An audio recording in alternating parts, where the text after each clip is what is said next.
Bem-vindos ao painel WW. Esta edição é a nossa quarta edição, vai falar da economia. As pessoas começaram de novo a ficar apreensivas em relação à economia brasileira.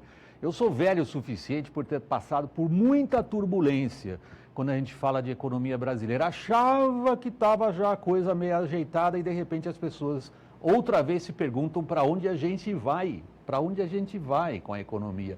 Isso, é claro, é uma função também da eleição. É o tema dessa edição do painel WW. Eu começo a apresentação dos nossos participantes pelo cientista político Cláudio Couto, que é o coordenador do curso de mestrado de gestão pública da Fundação Getúlio Vargas aqui de São Paulo. Nosso segundo participante na roda é ex-ministro da Fazenda, conhece os dois lados da trincheira, Maílson da Nóbrega, economista, atualmente sócio da Tendências Consultoria.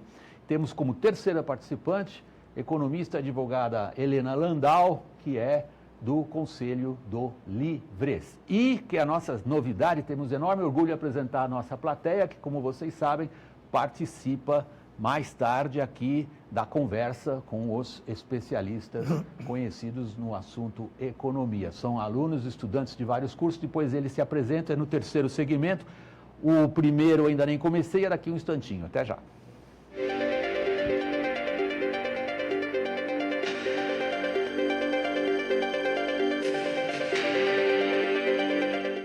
Entre as pessoas que escolhem investir com a XP, algumas fazem isso porque ela indica os melhores investimentos para cada um. Outras porque ela oferece a maior diversidade de produtos do mercado. E outras pelo alto índice de satisfação dos clientes. Mas todas elas têm uma coisa em comum. Contam com a expertise da melhor assessoria de investimentos do Brasil, sem pagar nada por isso. Abra sua conta e invista com uma assessoria de verdade, sem custo. Para cada investidor, existe uma XP. Descubra a sua.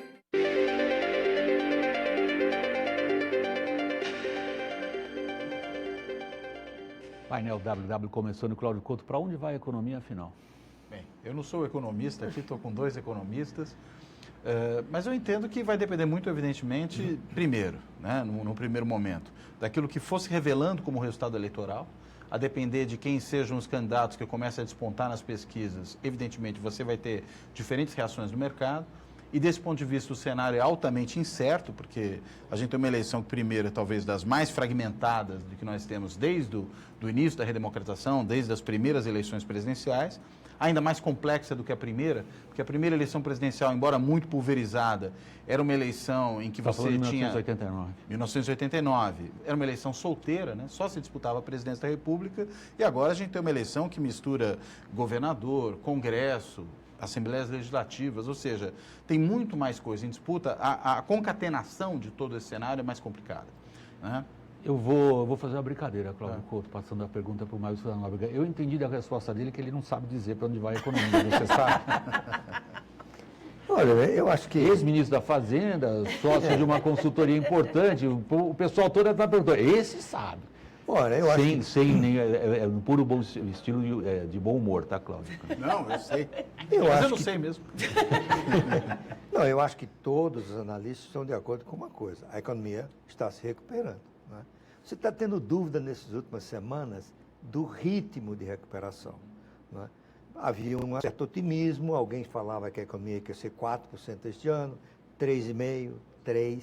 Eram os números que circulavam muito no mercado. E agora já se está falando em 2,5%, 2,8%, né? Mas é preciso lembrar, William, que nós estamos saindo da mais desastrosa recessão da história, né? Desde que existem indicadores registrados quando a Fundação Getúlio Vargas começou a levantar esses números nos anos 40. É a pior recessão da história. Portanto, não é surpresa que tem esses soluços assim, não é? Mas se você pega a indústria, por exemplo, saiu ontem o resultado da indústria, aí foi negativo no trimestre, mas se você olhar comparativamente a cada 12 meses... Foi 0,3 negativo, exatamente. Mas 1,3 pelo menos anualizado. Exatamente. Quando você compara mês de um ano com mês de outro, a indústria está se recuperando a 11 resultados consecutivos, né? Por outro lado, você tem um estímulo que vai chegar em algum momento mais forte do que agora, que é o do crédito, né, da taxa de juros. Nós temos a mais baixa taxa Selic da história Isso vai se refletir mais cedo ou tarde numa redução substancial da taxa de juros. Claro, tem a questão eleitoral que gera uma certa relutância dos bancos em oferecer crédito, mas todos os sinais continuam sendo de recuperação. Não tão bom quanto se imaginava, mas nós vamos passar de 1% em 2017 para 2,8%, que é a minha estimativa, a estimativa da tendência este ano. Helena, eu sou muito grato, tanto ao que o Cláudio colocou no começo dessa conversa, quanto ao que o Wilson acabou de dizer, mas não sei se você vai ficar numa situação tão confortável quanto a minha, que é ouvir, resumir e passar a conversa adiante. Porque o Cláudio acentua as incertezas na economia, em boa parte ligadas à política. O Wilson, ele tira a incerteza um pouco do raciocínio dele ao dizer, se a gente olhar para um horizonte um pouco mais distante, e considerando do buraco do qual estamos saindo, ele parece menos preocupado com as turbulências político-eleitorais e muito mais confiante na capacidade da economia de crescer e, portanto, gerar prosperidade, renda e emprego. E você? Olha, o Maílson é conhecido por uma certa dose de otimismo nas análises que ele faz tradicionalmente. Eu acho que tem um elemento... Isso aí acho que foi uma cotovelada. Não, é assim, de fato que a gente saiu de uma grande recessão e que a economia está tentando se reestruturar, até surpreendentemente, dentro do quadro de incerteza que a gente está vivendo, é muito positivo. Eu tenho uma enorme preocupação com a questão eleitoral.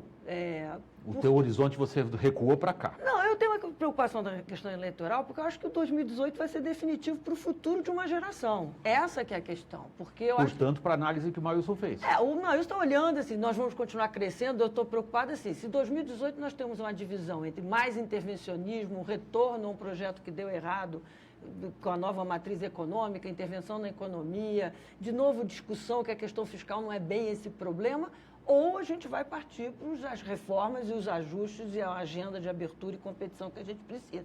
Temos um divisor de água. Nesse sentido, pode haver uma turbulência no mundo, conforme determinados candidatos de diferentes linhas forem assumindo essa é uma questão interessante, porque há, sobretudo entre agentes de mercado, Cláudio, quase que um consenso que, por exemplo, o fato do poder público estar quebrado e ter absolutamente zerado a sua capacidade de investimento para todos os efeitos, isso evitaria qualquer tipo de populismo fiscal. É uma espécie de crença, não sei. Condições estruturais. Exato. Os caminhos, de certa maneira, estariam dados pelo fato de a gente ter quebrado como a gente quebrou. Não adianta, pode pôr quem você quiser, que não vai tirar ali o tipo de benesses que poderiam ser distribuídas e como foram no período ao que ela se referiu, da irresponsabilidade fiscal. Agora, você como cientista político, você vê esse panorama razoavelmente estabelecido numa direção, ou você abre, de fato, uma porta para infindável estupidez humana ao tomar decisões políticas? Olha, como você falou, a estupidez humana é infindável. Né? E aí, consequentemente, você pode ter, apesar das condições estruturais mostrando que você tem limites muito graves, né, limites muito restritos, você pode ter gente tomando decisões deslocadas, baseadas no seu cenário? Vontade política. Eu acho que, pensando nos candidatos que têm chance na eleição, nesses que despontam nas pesquisas com alguma intenção de voto nesse momento, eu só vejo um candidato que, a meu ver, produz incerteza desse tipo, que é o Bolsonaro. Entendo que todos os outros candidatos são candidatos do mundo da racionalidade. Né? Você pode concordar mais ou menos com certas posições em relação à política econômica, por exemplo, né? Mas eles estão num campo que é possível discutir alternativas factíveis, reconhecem limites fiscais, reconhecem necessidades de reformas, reconhecem a necessidade, inclusive, né? Então, reconhecem a necessidade de algum tipo de reforma, inclusive da Previdência. Agora, quando tiver Bolsonaro, a gente tem um candidato que, embora tenha levado para sua campanha economistas professadamente liberais, conhecendo a trajetória desse candidato ao longo do tempo, não me parece crível que ele seja um candidato capaz de preservar essa linha ao longo do mandato, né? De preservar um economista liberal, talvez por 2, 3 meses sequer. Você está se referindo a Paulo Guedes, que é um reconhecido economista e também tem uma trajetória grande no mundo acadêmico e que já está nomeado ministro da Fazenda caso Bolsonaro seja presidente. Exatamente, né? Assim como tem técnicos prestigiados que duram 2 meses no time, né? Eu, sinceramente, não acredito no Bolsonaro liberal. Agora, há poucos meses, quando a gente olha o Bolsonaro de 7 mandatos como deputado, que jamais foi um liberal.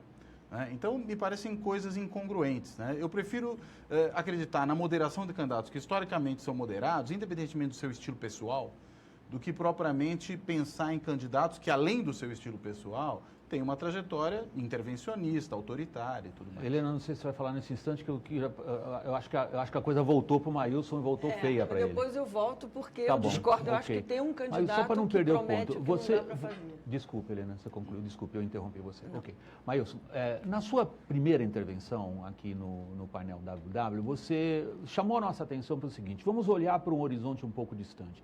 Tanto Helena como agora Cláudio Couto assinalam, ou seja, um divisor de águas, seja o que eu chamo particularmente de encruzilhada, que pode traçar caminhos que eventualmente sejam muito complicados do ponto de vista das próximas gerações. As gerações estão sentadas aqui ouvindo tudo isso. Você mantém a sua análise diante dessas ponderações, que o tamanho da questão política é tal que poderia reverter exatamente aquilo que você considerou quase que um essencial na sua forma de ver a economia brasileira? Olha, eu diria que não. Na verdade, eu me referi aqui ao período em que vivemos, o ano de 2018. Eu continuo acreditando que dificilmente haverá uma reversão no ritmo de crescimento da economia para uma recessão este ano. A demanda está dada, aqui e acolá vai ter uma incerteza, né?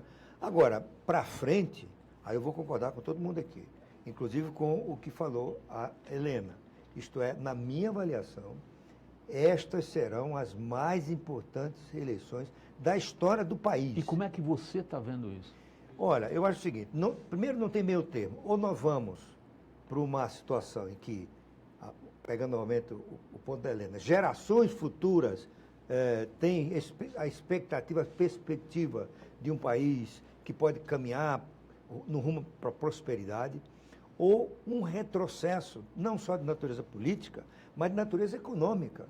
Porque nós vamos ter pessoas despreparadas, um deles, por exemplo, Bolsonaro é completamente despreparado, na minha avaliação, para liderar um país complexo como o Brasil, para negociar reformas difíceis, né? E isso pode gerar crises de confiança tão graves, né, que o país pode entrar novamente numa crise política séria, né, numa época crucial para o país. Nós estamos na era da velocidade, como diz o Thomas Friedman, né? O mundo não vai esperar por nós. Essa é a chance que o Brasil tem de eleger um presidente comprometido com a agenda de reformas para a gente caminhar para recuperar o terreno perdido nesses anos de PT e começar a se emparelhar de novo com os países que têm alguma chance de lá na frente serem prósperos. Helena, eu vou passar a palavra para você daqui um instantinho, logo depois do intervalo, porque eu não quero ter que cortar a sua resposta. Mas a outra contribuição importante que foi dada à conversa agora, tanto pelo Cláudio Couto quanto pelo Maílson, que é o seguinte: ambos se referem a uma personalidade. E eu queria ver em que medida você encaixa uma personalidade, como a de um pré-candidato, como Jair Bolsonaro, ou outras personalidades de outros pré-candidatos, em função do grande debate que você desenhou na sua primeira intervenção: intervencionismo ou menos intervencionismo. Com certeza. Estamos na condição de identificar personalidades políticas com programas econômicos claros, ou estamos apenas no plano do blá, blá, blá político, sem identificar o que eles de fato querem? Eu volto com essa pergunta depois do nosso intervalo, que é bem rápido. Até já.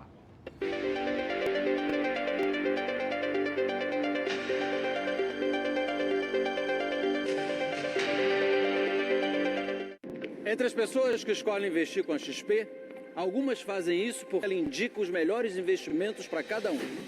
Outras porque ela oferece a maior diversidade de produtos do mercado.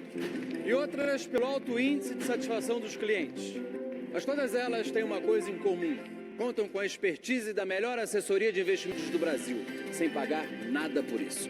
Abra sua conta e invista com uma assessoria de verdade, sem custo. Para cada investidor, existe uma XP. Descubra a sua.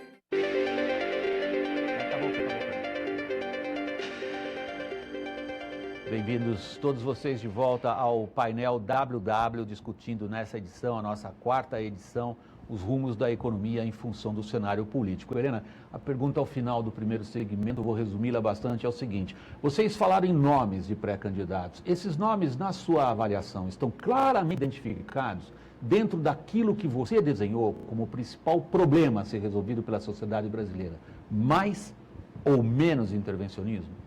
Eu acho que estão bastante identificados. Eu não uso mais direita e esquerda, porque eu acho que a questão do Estado no Brasil superou essa discussão. No debate econômico No também? debate econômico. Estamos falando do debate econômico, sem falar dos perigos políticos que representam uma pessoa feita o Bolsonaro, no ponto de vista institucional. Mas estamos falando de economia. Eu acho que você tem pessoas...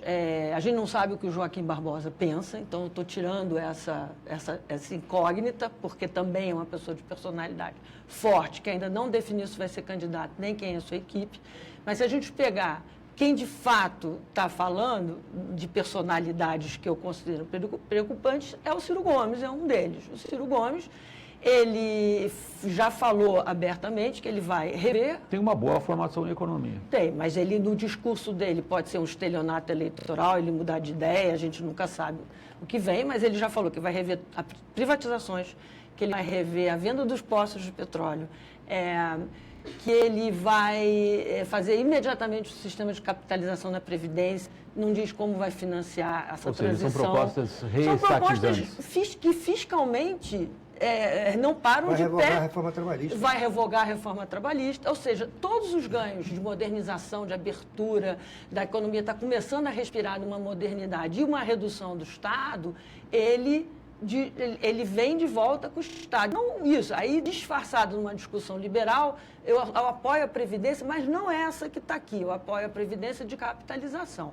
A Previdência de capitalização necessita uma transição desse financiamento, porque na transição você tem que financiar a migração de um para o outro. Então, no fundo, se você fizer a conta, não para de pé, não fecha a conta. Então, a conta pública dele. A conta do gasto uma público. Conta que hoje, do jeito que a gente está indo, tem zero de gasto público. Se você olhar o que aconteceu com os investimentos públicos em infraestrutura esse ano, sequer pagaram a taxa de depreciação. Ou seja, nós estamos com desinvestimento de capital no mesmo, né?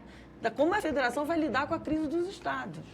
Acho que ele passa a bola para o cientista político nesse caso, Cláudio. Eu li com atenção uma entrevista do Marcos Lisboa ao Estadão,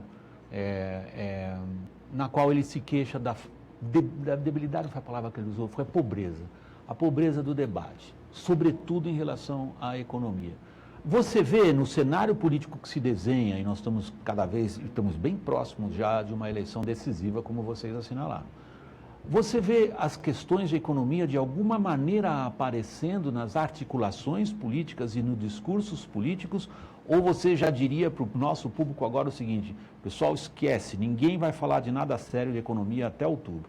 Eu acho que vai aparecer mais, talvez, até do que tem aparecido em eleições anteriores, né? Primeiro, pela própria crise econômica que nós vivemos. Segundo, que eu acho que ganhou espaço no debate econômico o discurso economicamente mais liberal, né, mais fortemente liberal, que está sendo vocalizado, com menos receio por vários candidatos do que foi no passado, e isso vai forçar certos posicionamentos mais claros durante a eleição. Só para dar um exemplo, se a gente volta à eleição de 2006, quando Lula e Alckmin foram para o segundo turno, a gente pode lembrar que era uma eleição em que o Alckmin ficou hesitante de falar em privatizações, né? O PT foi para cima dele, o Lula foi para cima dele, dizendo que ele queria privatizar tudo. E vestiu a famosa, o jaleco com os carimbos de todas as estatais. Exatamente, que é simbólico, enfim, de quanto para ele era um tabu falar em privatizações. Agora, ele saía de um governo, né, de um partido, aliás, que teve um governo, né, que fez um monte de privatizações. E que, a rigor, deram certo, funcionaram. Você pode ter críticas pontuais, mas não pode se dizer que as privatizações ali não produziram efeitos importantes para a economia brasileira, né? Pensar nas telecomunicações, que é a coisa que as pessoas percebem mais Privatização claramente. foi até agora um tabu no discurso político brasileiro. Você acha que esse tabu foi vencido? Eu não acho que ele foi vencido necessariamente por completo, mas eu acho que ele vai ser pautado de outra forma nessa eleição. E ao ser pautado de outra forma, vai obrigar a certos posicionamentos que até pouco tempo não se faziam. Mesmo o caso do Ciro Gomes, né, eu discordo da avaliação do Ciro Gomes que a Helena faz. Eu acho que o Ciro Gomes é um candidato típico de centro-esquerda, como a gente tem em qualquer país do mundo, né? E não dá para imaginar que candidatos de centro-esquerda seja um grande perigo para a economia de mercado. Eles estão aí, eles vão ter, evidentemente, posicionamentos diferentes em relação a certas posições. Não dá para imaginar, por exemplo, que é um candidato que defende algo como nova matriz econômica, só para a gente fazer um parâmetro. Né? Agora, tem posições diferentes, mas, por exemplo, quando ele pauta a questão da capitalização na Previdência, é interessante que é um tipo de reforma que foi adotado no Chile, que para muitos econômicos liberais é um modelo, que tem um monte de problemas, a gente sabe, mas só para mostrar, é alguém na centro-esquerda que fala, é preciso fazer uma reforma previdenciária, o que é um tabu para certos setores da centro-esquerda. O que mostra o seguinte, está havendo uma mudança nos termos do debate, no sentido de que certos temas que eram tabu, não é que vão completamente deixando de ser, mas vão sendo ressignificados, vão ganhando outra perspectiva e os próprios políticos têm que tratar deles de uma forma distinta. Essa última afirmação do Cláudio é bem interessante, suponho, sobretudo, para alguém como você, Maílson, com a sua trajetória de acompanhar o debate político em relação à economia, desde o governo Sarney, pelo menos, e lá já se vão quase 40 anos, né? Nós estamos ficando velhos. Como assessor, trabalhei no exato. período... Eu lembro, de 85... Geisel e Figueiredo. E para cá. Você concorda com o cientista político que os termos do debate, se eu posso colocar palavras na sua boca, em relação à economia, nesta campanha política, estão mudando?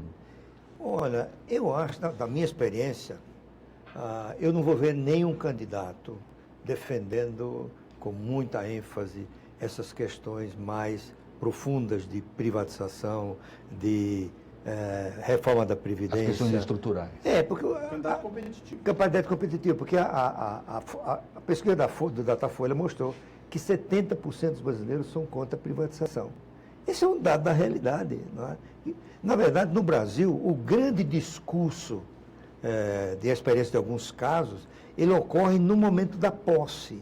É ali que ele estabelece a sua linha, as suas ideias. Durante o debate, Mas nós não podemos esperar a primeira semana de janeiro para saber o que o cara ou ela vai fazer. Mas sempre foi assim. Se você olhar o passado, sempre foi assim. Tá certo? Quer dizer, os candidatos fogem dos temas mais espinhosos. Né? Se você surgir agora defendendo, vamos privatizar a Petrobras, isso é suicídio político. Embora eu esteja de acordo com a privatização da Petrobras. Agora, tem outro ponto que gostaria de chamar a atenção de todos os que estão nos acompanhando, né? É que, da minha experiência, os grandes ciclos de reformas que catapultaram o país para outra dimensão ocorreram quando existia uma combinação de 3 elementos. O diagnóstico, ou seja, havia um razoável consenso do que fazer. Segundo, um apoio de formadores de opinião em torno daquelas ideias. E terceiro, a liderança autoritária ou democrática para mobilizar apoio político e ir à frente com essa reforma. Quando isso aconteceu? No governo de Castelo Branco, no governo de Fernando Henrique e pode ser no próximo. Porque hoje está tudo pronto. Nós temos um projeto espetacular de reforma tributária, nós sabemos como fazer na Previdência, nós sabemos como fazer na infraestrutura.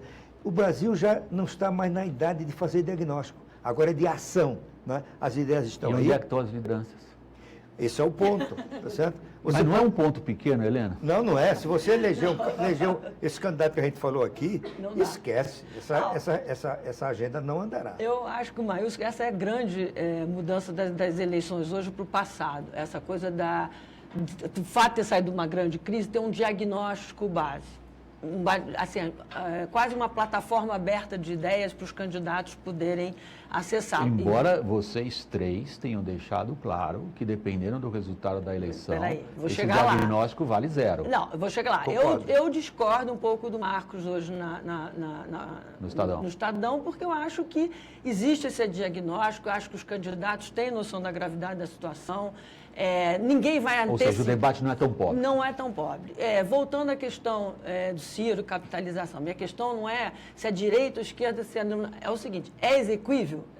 Dentro do questão fiscal que nós temos, se for fazer tudo que está prometido, o lado fiscal explodiu.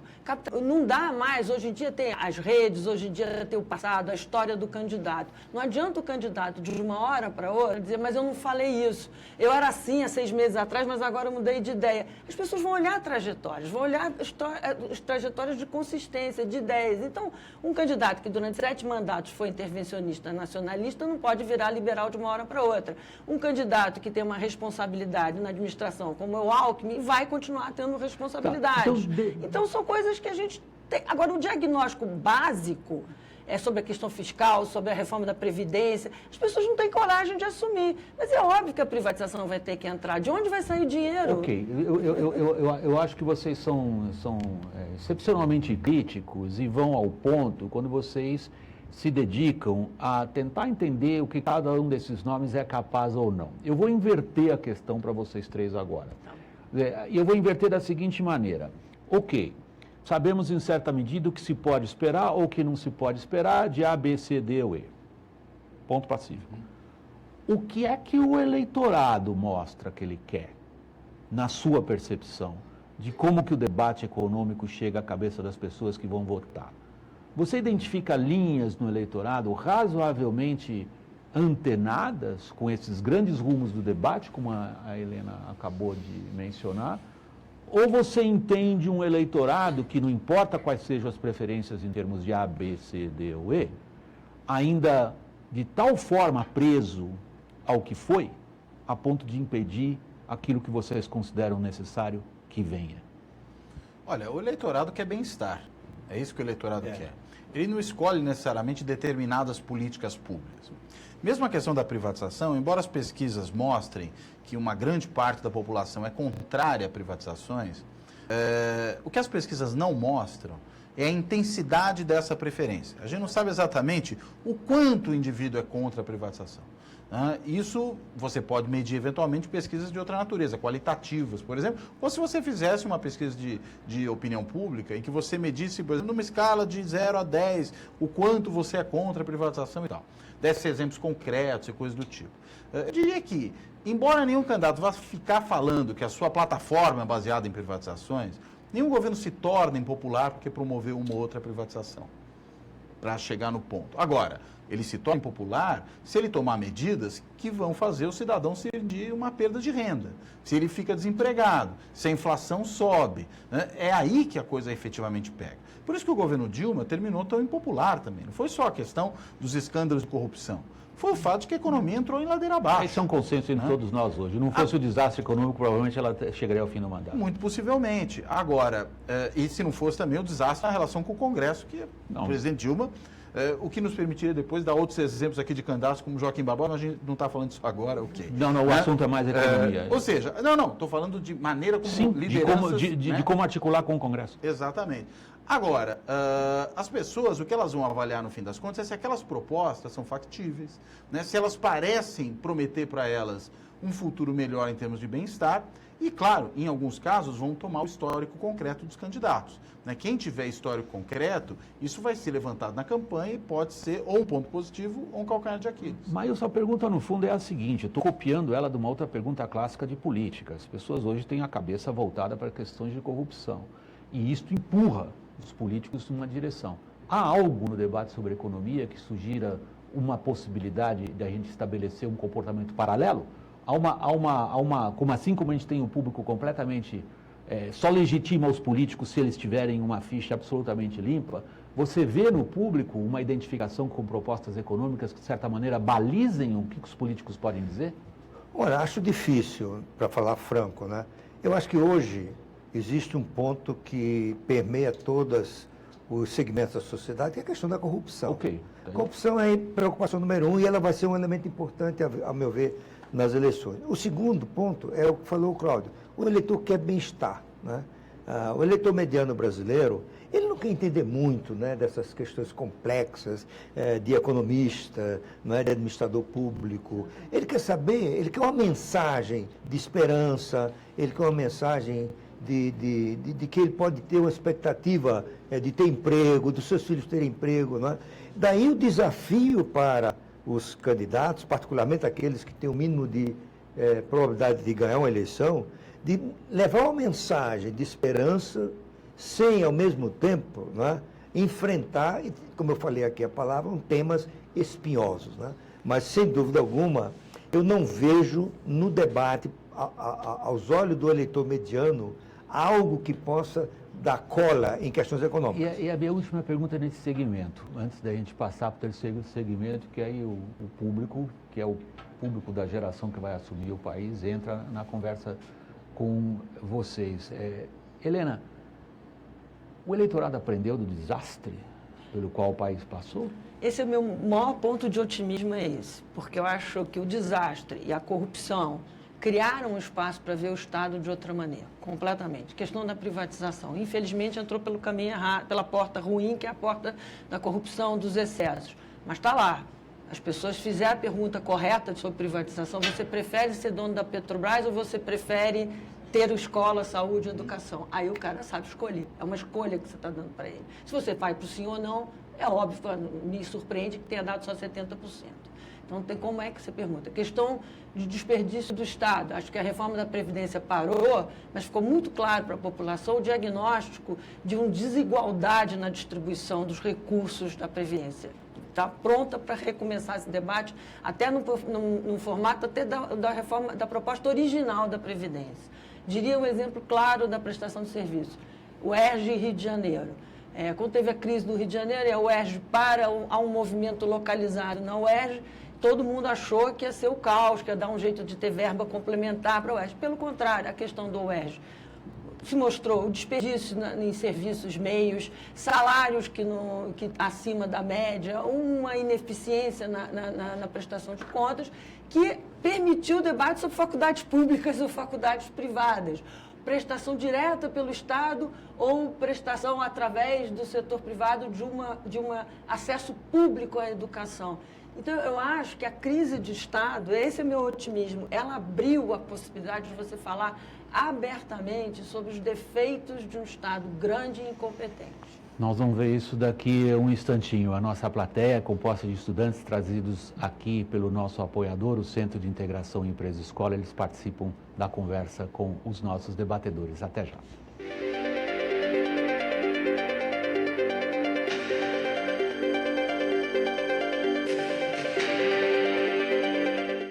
Entre as pessoas que escolhem investir com a XP, algumas fazem isso porque ela indica os melhores investimentos para cada um. Outras porque ela oferece a maior diversidade de produtos do mercado. E outras pelo alto índice de satisfação dos clientes. Mas todas elas têm uma coisa em comum. Contam com a expertise da melhor assessoria de investimentos do Brasil, sem pagar nada por isso.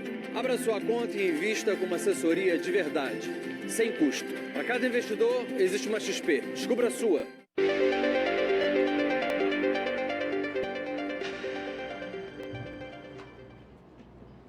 Painel WW, voltando para o terceiro segmento, esta é de fato a grande novidade em programas deste formato. A gente tem enorme orgulho de ter aqui vocês. Muito obrigado à plateia de estudantes universitários trazidos aqui pelo nosso apoiador, o Centro de Integração Empresa Escola. Não vou mais perder tempo, vocês é que estão com a palavra. Quem vai fazer a primeira pergunta, por favor, se identifica. O que você estuda, onde? Meu nome é Rafael, eu sou estudante de Direito da Universidade Paulista Unip. A minha pergunta é a seguinte: a gente vem dos últimos governos intervencionistas e estatizantes. Se hoje nós elegêssemos um governo que desse uma guinada total, que partisse para as privatizações e menos intervencionismo, partindo do princípio que o governo desse, o Estado desse, saúde, educação e segurança, isso não seria benéfico e eficaz, porque diminuiria a corrupção nas estatais, privatizaria tudo, bancos, petroleira, e focasse nesses três assuntos: educação, saúde e segurança. E para quem vai a pergunta, alguém específico? Aberta. Helena. Eu estou de microfone. Não, você está falando exatamente um pouco o diagnóstico otimista que eu tenho, de que a gente bateu na parede desse Estado intervencionista.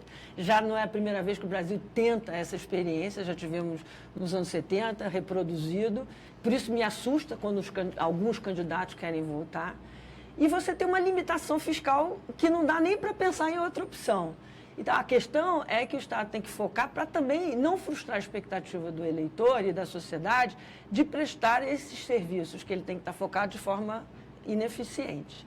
Então, não adianta você ter um discurso liberal, assim, privatizar tudo, vende tudo, demite todos os funcionários e não cuidar da regulação, da forma da prestação de serviço, da preparação para esse Estado focado no bem-estar e largar o Estado da atividade econômica, que inclusive não é previsto na Constituição brasileira, o Estado na atividade econômica, é uma exceção.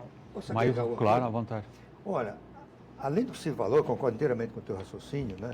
A gente esquece que na privatização não é só o dinheiro que entra no Tesouro, é o ganho de eficiência que o país tem. Tá certo? E se você considerar que a produtividade é a principal fonte de geração de renda, emprego e bem-estar, a privatização vai gerar ganhos enormes de produtividade. Não é? Eu me lembro do meu tempo que eu estava no governo, se dizia, a Vale do Rio Doce, na época, é o exemplo de que o Estado sabe gerir. E a gente acreditava nisso. Foi só privatizar e emergiu o volume de ineficiências que aquela empresa tinha, e ela se tornou um gigante eficiente que é hoje. Por que isso? Porque a estatal muda de gestão a cada 4 anos, ela está sujeita a receber pessoa despreparada para dirigir, ela está sujeita a custos que o setor privado não tem, fiscalização do Tribunal de Contas, lei de licitações, não é? E tudo mais. Portanto, a privatização ela seria uma vantagem para o país, pelo que ela pode contribuir para recuperar um ritmo de crescimento do Brasil compatível com o nosso desejo de estar lá na frente integrando o grupo dos ricos. Desculpe só interromper, quanto mais rápidas forem as respostas, mais oportunidade tem nossos estudantes. Você, a segunda pergunta. Oi, bom, boa tarde, meu nome é Aline, eu sou estudante de Direito da Universidade Paulista. E a minha pergunta é sobre uma coluna que eu vi esses dias na revista Veja, que fala sobre se os mandados de quem está relacionado à economia, aos órgãos públicos, se eles fossem mais longos e não alternados como o do presidente, se seria uma melhor proposta para o Brasil, porque assim eles dariam segmento. Me parece uma pergunta para o cientista político. Pode ser também. Acredito que seja para o cientista e para o Maílson. Para os dois, ok. Cláudio, você Olha, primeiro. é possível, pelo menos em alguns órgãos, né, da área econômica. Né? Existe toda uma discussão sobre mandato no Banco Central, se seria ou não interessante a gente ter presidentes e diretores do Banco Central com mandato fixo, e aí não coincidentes com o mandato do presidente, de modo que você tivesse para a política monetária uma certa continuidade. Também, evidentemente, é uma questão controversa, não é todo mundo que vai defender isso, mesmo em países que têm, a Inglaterra mesmo passou a ter um Banco Central independente muito recentemente. E a gente está falando de um país com uma economia de mercado, de longa duração, muita estabilidade, uma moeda forte, mas só optou por isso muito recentemente. Porque existe uma discussão sobre até que ponto aquele diretor do Banco Central, o presidente do Banco Central, não devem ser, de alguma forma, diretamente responsável ao processo democrático, aos eleitores. E claro que se ele tem um mandato fixo, que não muda com a mudança do governo, você tem uma outra lógica de funcionamento aí. O mesmo vale para agências regulatórias. Né?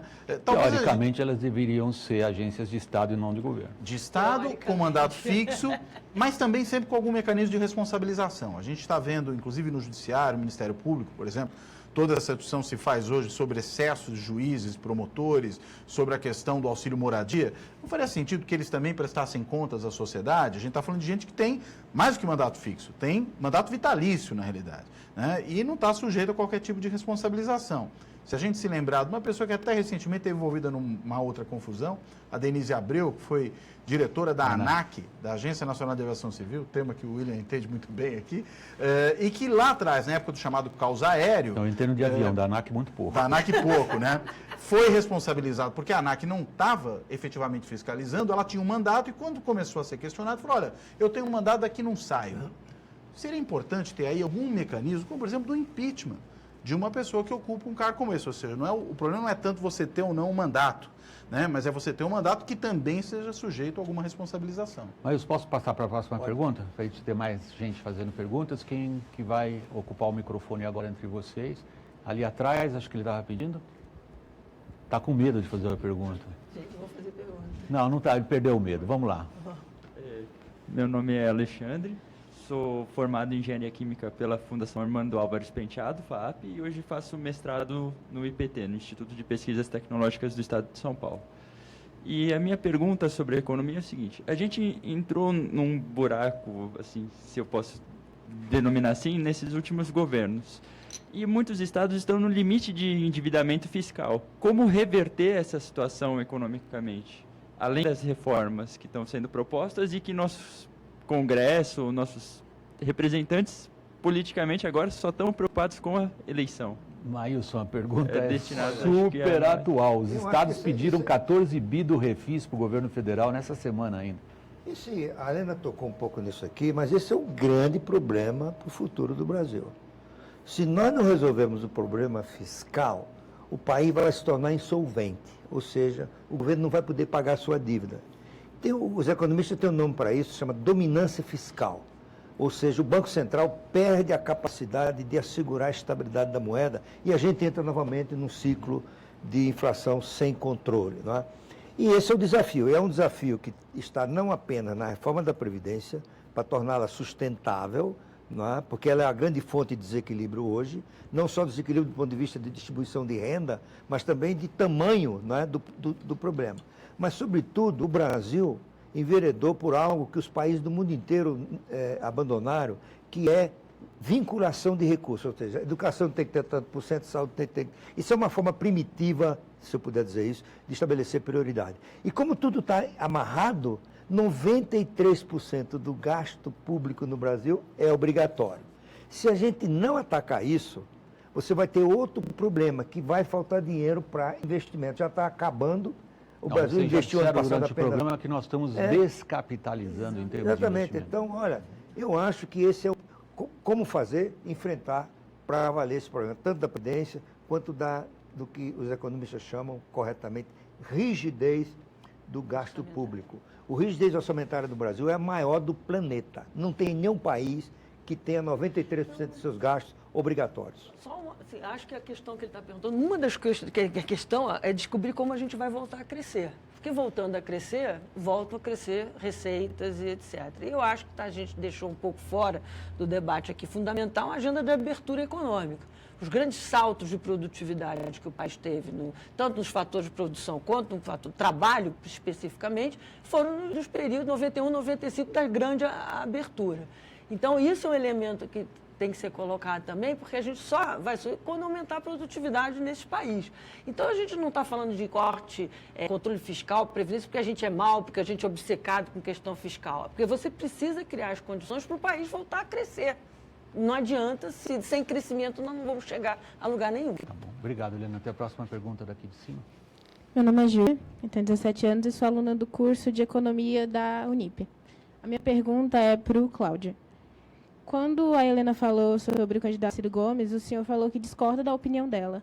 E eu queria saber se você tem em mente algum pré-candidato que você acha que pode ajudar na economia e que vai fazer o Brasil crescer. Olha, eu acho que qualquer candidato que tenha posições, vou chamar aqui de moderadas, né? Posições que não sejam... Estamos falando de economia, né? Em termos de economia, estamos falando aqui de economia, né? Acho que em política também é razoável que haja uma certa moderação, né? Porque senão o risco de um candidato que não seja moderado em política, dele levar de roldão toda a estrutura econômica pela instabilidade que a imoderação produz, isso também é um caso sério.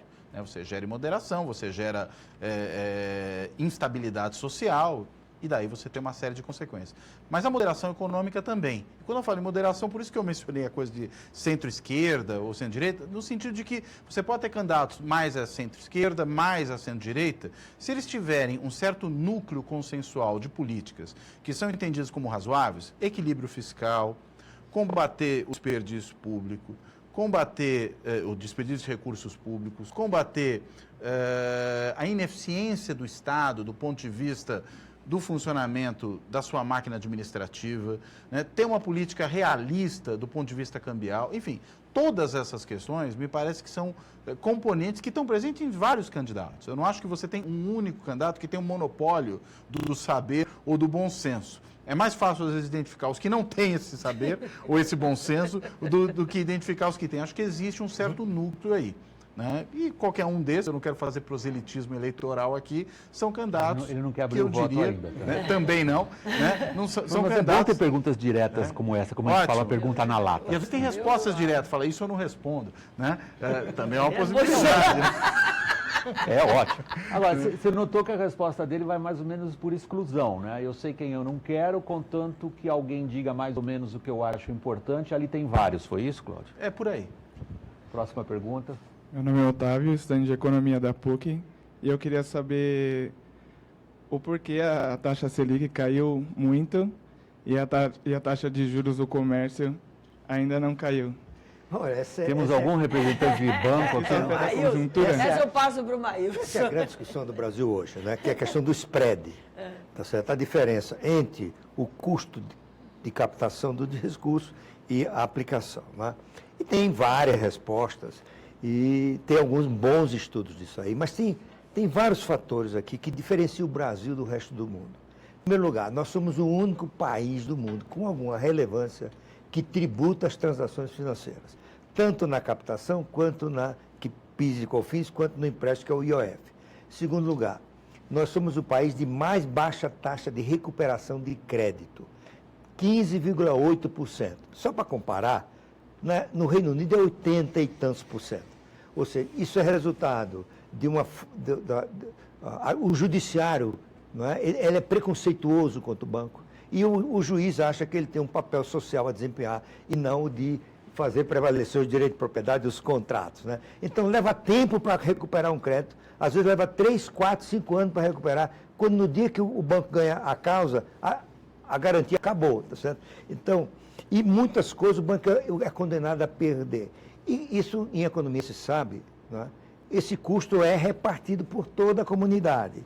Então, tem os oportunistas que não pagam, porque sabe que o juiz vai ajudá-lo, o resto paga por isso. Então, e tem realmente várias coisas que precisam ser feitas, compulsório, aumentar a competição no mercado financeiro, mas, sobretudo, as características que diferenciam o Brasil do resto do mundo nas questões de recuperação do crédito, tributação, compulsório, não é? E por isso, do spread, 77% do spread no Brasil é custo, não é, que outros países não costumam ter. Você está dizendo que os bancos não estão ganhando dinheiro? Não, eles estão ganhando 23%. Na verdade, 23% do spread é dos bancos.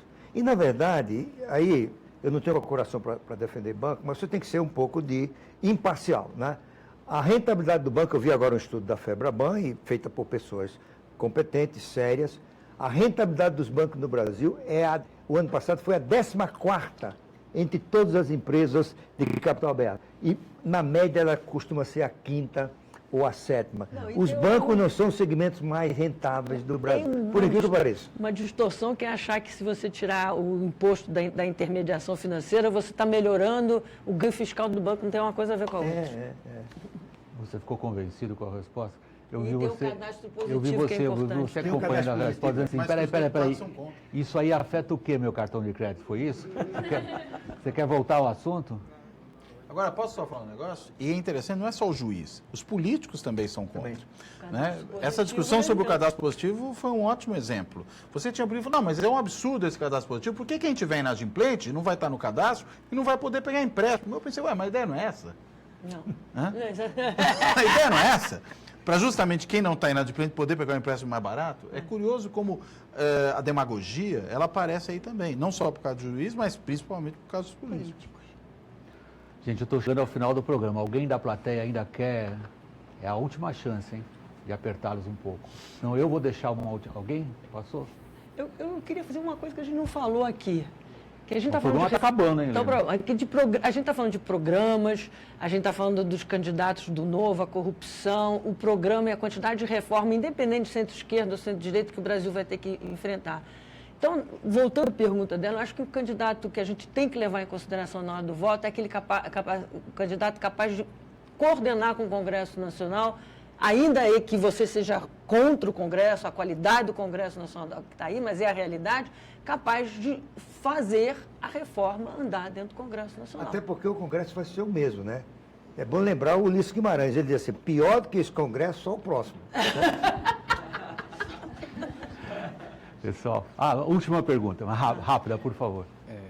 Boa tarde, meu nome é André Luiz, sou do curso de Filosofia da Unify. Pensando, isso que eu estava pensando sobre o Congresso, a gente sabe que, né, para os presidentes, eu leio, o Congresso é um irmão, né? Tem que fazer pazes, tem que estar bem com ele. E a gente vendo que o Congresso vai se manter, as propostas políticas que até agora nenhuma voltou, né? Eu não estou vendo aí nas folhas de jornais, né, na mídia, políticos que estão aí apresentando sobre essa dificuldade de gestão que a gente está vendo no Brasil devido à corrupção, devido a tudo isso, a sociedade não está tiririca aí eleito, sabe que a população é capaz de eleger uma pessoa totalmente fora, maluca, porque os outros não prestam. Aí vem a questão, é possível a gente ter aí, tirando o Bolsonaro, que eu acho que até os malucos não vão votar nele, né?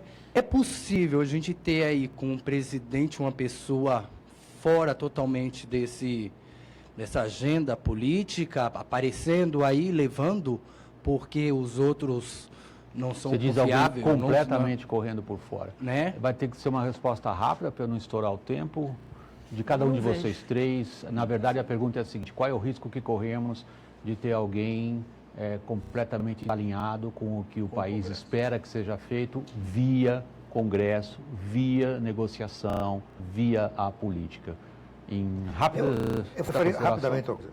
A experiência mostra que o presidente tem que lidar com o Congresso. Esse é um dado da realidade. Quem se deu ao trabalho de ler os livros do Fernando Henrique sobre os tempos dele na presidência, vê como ele trabalhou bem essa história, né?